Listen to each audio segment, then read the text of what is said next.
सतलोक धाम TV को subscribe जरूर करें।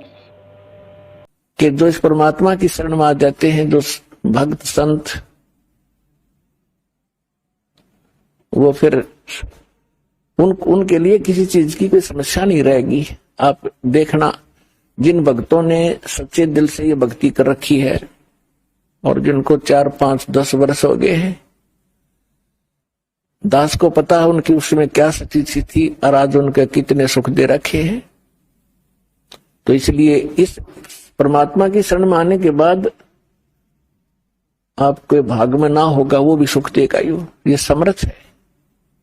सतगुरु हाथ लेखनी सब बहिया, इस परमेश्वर के हाथ में कलम है और बही माने आपके मस्तक में लिखने वाला जो कागज है वो भी इसी के पास है। ये जो चाहे लिख देगा। तो इसलिए दास प्रार्थना ये करना चाह रहा था कि आपने इस आध्यात्मिक यूनिवर्सिटी में ज्यादा अटेंडेंस करनी चाहिए और यहां से सीडी वगैरह ले जाकर घर अपना बच्चों को दिखावे, रिश्तेदारों को सुनावे और आप भी घनी अच्छी तरह सुने। तो फिर आपको यहां का भी सुख मिलेगा, संसारिक सुख आपको इतने देगा, आपने हाथ जोड़ना पड़ेगा भगवान का आगे, क्योंकि आपको ज्ञान हो जाएगा। इस माया का करेंगे कि ये तो हमें डुबो दी गया लास्ट में। इस दास के साथ ये घटा हुआ सारा कुछ, तब दास कॉन्फिडेंस से आपसे कह रहा है। तो पुणात्मा इतनी माया प्रारंभ कर दी थी दाता ने, देनी हाथ जोड़ दिया, रोया बैठ के। अगर दाता आप तो कह रहे तो दुश्मन है और ये फिर देने लगे आप, तो बाद में इस नौकरी को त्यागना पड़ा परमात्मा के प्रचार के लिए। तो कहने का भाव ये है कि जिस वस्तु के लिए आप भटक रहे हो, एक रोजगार, रोटी और छोटे मोटे दुख आप पर आए हुए हैं, ये तो छू मंत्र कर देगा आपके, पर करेगा जब जब आपकी सीधी नीयत हो जाएगी। अब तो आपको आदत पड़ रही है कहीं चले झाड़ा लवाया, बस दुख हो रहा है, महाराज जी कुछ बता दे, हम उसका कर दर दिया, वो अपना राज्य, हम अपना राज्य। दास ऐसा नहीं चाहता और ना ऐसा करेगा। आपको सुख देंगे लेकिन आपकी यहाँ अटेंडेंस लगवाएंगे ताकि आपको ज्ञान से परिपूर्ण करें, ताकि फिर आपके तो एक सुख हो गया, मान लिया आप चले गए, अगर 20 और होंगे आपके ऊपर, अगर यहां से टल गए तो परमात्मा दास आपको ये बताना चाह रहा है कि इसमें समय घना दो और ध्यान से सुनो इस आध्यात्मिक लेक्चरों को, इन प्रवचनों को, और आपके कंठस्थ याद हो जाएगी। जैसे रामायण महाभारत हमने गोटरिया की थी, कितने दिन तो सुनते आ रहे थे, 1 से 2 से हजारों से वही कथा सुनी। तो अब ये सत्य कथा सुनोगे, ये बच्चे बच्चे तक पहुंच जाएगी और फिर एक रस हो जाएंगे, कोई डगमग करनिया नहीं रहेगा, बीच में अटपट करनिया। तो आपको जितने यहाँ आते हैं, दास ये चाहता है कि आपको इतना परिपक्व कर दूं इस ज्ञान से कि काल ने जो अज्ञान भर रखा है अन्य समाज में, उसके साथ संघर्ष करो और उनको अपने पक्ष में कर लो। लास्ट में होना पड़ेगा उनको, क्योंकि वह ज्ञान है। हम भी ऐसे डटे खड़े थे उस अज्ञान के साथ में, आज हम रो रहे हैं कि भगवान वो समय खो दिया, बेमतलब। तो इसलिए थोड़ा सा ध्यान से सुनना। तो अब इन भगवानों की थोड़ी सी आयु बताते हैं आपको, जो God Kabir given spiritual knowledge सूक्ष्म वेद है उसके आधार से। ब्रह्मा जी की आयु तो हमारे ये धर्म गुरु भी बताया करते थे कि ब्रह्मा जी की 100 वर्ष की आयु है। ब्रह्मा जी का एक दिन 1000 चतुर्युग का बताते थे। एक चतुर्युग में कितना समय होता है? जैसे सतयुग, त्रेता, द्वापर और कलयुग, चारों युगों को मिलाकर के 43,20,000 वर्ष होते हैं हमारे ये एक चतुर्युग में। और ऐसे ऐसे 1000 इतनी ही रात्रि और 30 दिन रात का एक महीना और 12 महीने का इन देवताओं का एक वर्ष, ऐसे बने हुए महीनों का एक वर्ष बना 12 महीने का। तो ऐसे ऐसे बने हुए 100 वर्ष की आयु है ब्रह्मा जी की। अपने आत्मा देखो, अब हम अपने से तुलना करें, 60, 65, 70, 80 साल की उम्र है मनुष्य की आज, और इनकी कितनी होगी गिनती ना हो। तो इसलिए इस प्रकार 100 वर्ष की आयु श्री ब्रह्मा जी की है। और ब्रह्मा जी से 7 गुनी ज्यादा विष्णु जी की, और विष्णु जी से 7 गुना शंकर जी की। इनकी ये तिथि है।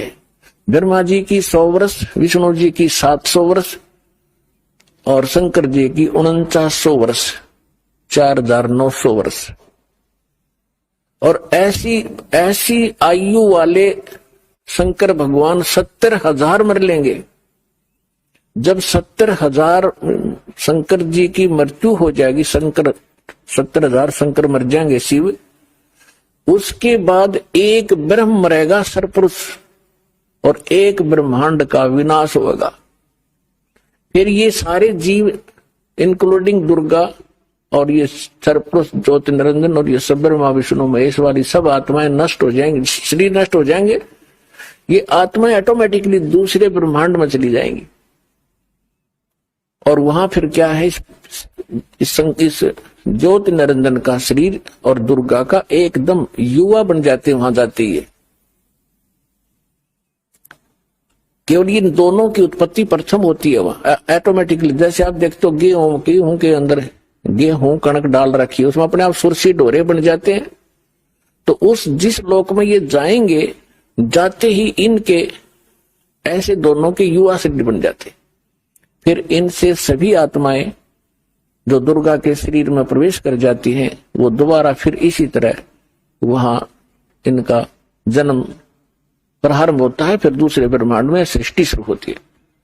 तो जैसे 70,000 शंकर जी के मरने के उपरांत एक ब्रह्म की मृत्यु हुई, सरपुरुष की मृत्यु हुई, तो ये एक युग हो गया। एक युग किसका? अक्षर पुरुष का। गीता अध्याय नंबर 15 के श्लोक 16 में 2 पुरुष है, सरपुरुष और अक्षर पुरुष। अब अक्षर पुरुष की आयु बताते आपको। ऐसा एक युग बना, ऐसे 1000 युग का दिन है उस अक्षर पुरुष का, और इतनी ही रात्रि है। इसमें चतुर्युग नहीं है। गीता अध्याय नंबर 8 के श्लोक नंबर 17 में ये हमारे अज्ञानी धर्मगुरु अनुवाद करते समय गलती किए हुए हैं। उसमें ब्रह्मणे माने उस वहां पर चतुर्युग नहीं है, ओनली सेंसर युग लिखा है, 1000 युग लिखा है। इन्होंने ज्ञान तो था नहीं, ब्रह्मा जी का बता दिया कि ब्रह्मा जी के 1000 चतुर्युग का दिन, इतनी ही रात्रि। नहीं, वहां चतुर्युग नहीं है। ध्यान से पढ़ना उसको दोबारा, ओनली युग है। तो 1000 युग ऐसे बने हुए युग, 1000 युग का उस अक्षर पुरुष का दिन, और इतनी ही रात्रि होती है। जब अक्षर पुरुष का दिन समाप्त होता है तो 21 ब्रह्मांड विनाश हो जाता, पूरे 21 ब्रह्मांड का। और ये सभी प्राणी उस अक्षर पुरुष के एक कोने में वहां रख दिए जाते हैं। उसके उपरांत फिर से 21 ब्रह्मांड का निर्माण होने लगता है। बहुत समय तक लगता है इसमें दोबारा। जैसे ये आजकल साइंटिस्टों की जहां पहुंची है, ये तो एक बहुत निम्न स्तर का ज्ञान है कि अपने आप ये इतने समय में पृथ्वी बन गई, इतने समय में फलाना बन गया। ये तो बहुत बाद की बातें हैं। और वो 1 सेकंड में बना दे, 1 सेकंड में, एक वचन में फिर से असंख्य ब्रह्मांड रच दे उस समर्थ परमात्मा। लेकिन उसने विधान बना के छोड़ दिया। इस पे साइंटिस्ट अपना अनुसंधान करते रहेंगे, इसी में मर जाएंगे। ये भगवान का दातम के निकट भी नहीं पहुंच सकते, बल्कि दूर कर रहे हैं जनता को। अब क्या होगा कि ऐसे 1000 युग का दिन, ऐसे 1000 युग की रात, ऐसे बने हुए 30 दिन रात का महीना अक्षर पुरुष का, और ऐसे 12 महीने का एक वर्ष, ऐसे बने हुए महीने, और फिर ऐसे बने हुए वर्ष के 100 वर्ष की आयु है अक्षर पुरुष की। अब लगाओ हिसाब। अब परमात्मा क्या कहते हैं? एती उम्र बुलंद मरेगा अंतरे। जिसकी आयु है मृत्यु भी होगी। सतगुरु लगे न कान न भेंटे वो संतरे, एती उम्र बुलंद मरेगा अंतरे, क्योंकि वो सतगुरु लगे न कान न भेंटे वो संतरे। इतनी लंबी आयु भी हो जाएगी, अंत में फिर भी मृत्यु होगी तेरी। क्यों? क्योंकि आपके वो सतगुरु वो संत नहीं मिले। कौन से संत? गीता अध्याय नंबर 4 के श्लोक नंबर 32 में स्पष्ट कर दिया है कि सच्चिदानंद घन ब्रह्म ने मुखे यानी परम अक्षर ब्रह्म अपने मुख कमल से आकर जो ज्ञान देता वो तत्व ज्ञान है, उसको सूक्ष्म वेद कहते हैं। चौथे अध्याय के 34वें श्लोक में कहा कि उस तत्व ज्ञान को तू तत्वदर्शी संतों के पास जाकर समझ, उनको दंडवत प्रणाम करने से, कपट छोड़कर उनकी सेवा करने से वो तत्वदर्शी संत तुझे तत्व ज्ञान का उपदेश करेंगे। और उसके पश्चात 15वें अध्याय के 4थे श्लोक में कहा कि उसके पश्चात परमेश्वर के उस परम पद की खोज करनी चाहिए जहां जाने के बाद कभी मृत्यु नहीं होती, लौटकर संसार में कभी नहीं आती।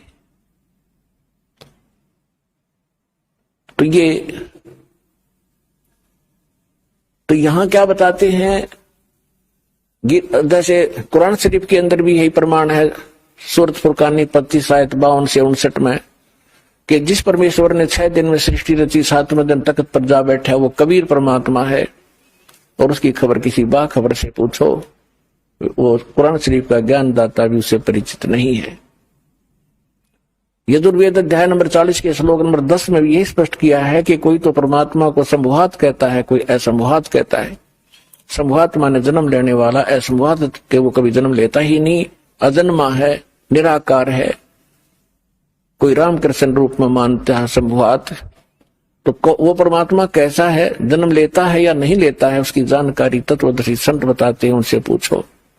तो यहाँ सूक्ष्म वेद में कहा है, एती उम्र बुलंद मरेगा अंतरे, क्योंकि वो सतगुरु लगे न कान न भेंटे वो संतरे। वो संत नहीं मिले तुझे जो तत्वदर्शी संत है। तो इस विश्व में पुण्यात्मा वर्तमान में ये दास है वो तत्वदर्शी संत।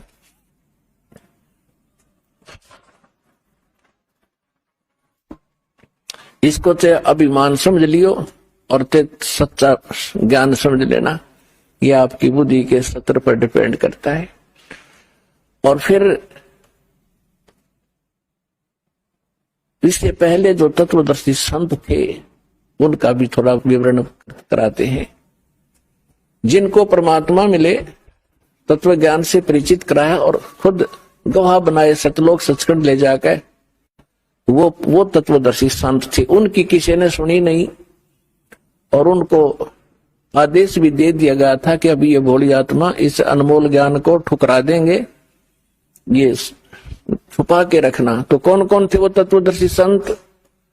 आदरणीय धर्मदास साहिब जी, आदरणीय मलकदास साहिब जी, आदरणीय नानक साहिब जी, आदरणीय दादू साहिब जी, आदरणीय गरीबदास साहिब जी, गांव छुरानी, जिला जलचर हरियाणा वाले, आदरणीय गीसा दास साहिब जी, गांव खेकड़ा, अब जिला बागपुर हो गया बताते हैं, पहले मेरठ था, उत्तर प्रदेश वाले।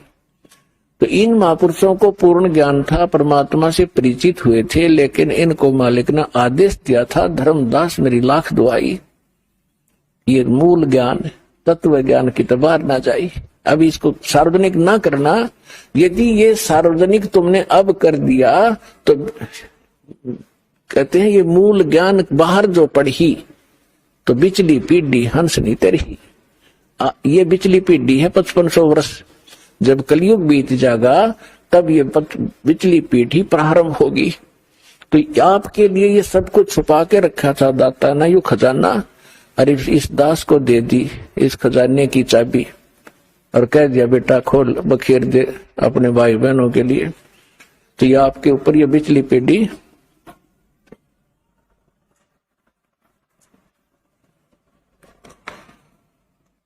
तो ये तत्वदर्शी संत थे। इनकी जो अमरवाणी है परमात्मा के उस तत्व ज्ञान से मेल खाती है। और आदरणीय गरीबदास साहिब जी को तो स्पेशल ज्ञान दिया ही है कबीर परमात्मा ने। पहले कहा था कि जो बर्मा पंथ होगा गरीब